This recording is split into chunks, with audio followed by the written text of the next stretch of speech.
बंधु शुभ संध्या मुझे आपण मानक कहबी 2026 मसीहाटी कर्कट राशि किपरि कटिव। कर्कट राशि हेउची गोटे इमोशनल राशि और जल तत्व राशि।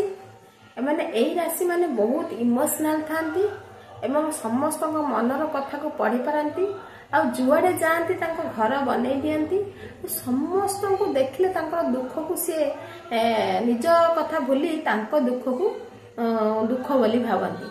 बहुत इमोशनल राशि सेमानंकर ए 2026 मसीह बहुत भलरे कटिव। किपरि कटिव जे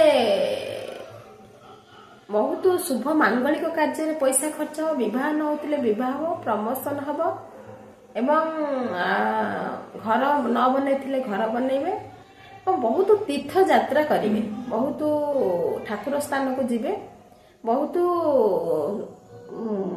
ट्रैवलिंग करिवे एवं सेमानंकर कर्कट राशि जो मानकर सेमान जेहेतु नवम घर को शनि देखुचंती पिता को स्वास्थ्य उपरे टिके प्रभाव रहिबो।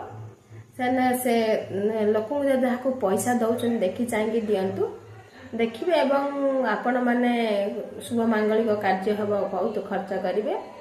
आमानकर गोटे कथा हूँ एमानकर घर परिवार सहित किसी गोटे गंडगोल हबार अच्छी।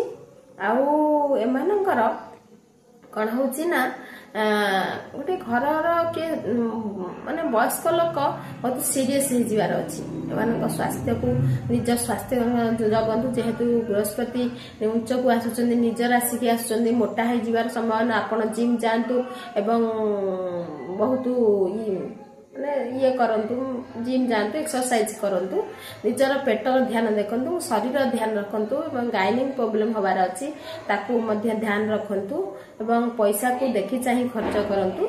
आपण को रिमेडी हला हम सूर्य देवपुरी सूर्य को जलदान करंतु एवं ओम नमः शिवाय मंत्र बारंबार चैटिंग करंतु एवं हम जदि पारिबे पंचमुखी रुद्राक्ष टी पिंधंतु। देखिए आपणकर ए वर्षटी कौन बहुत भलरे कटिव। यदि मो वीडियो भल लगुता लाइक शेयर एंड सब्सक्राइब करेंगे। रहुची जय जगन्नाथ।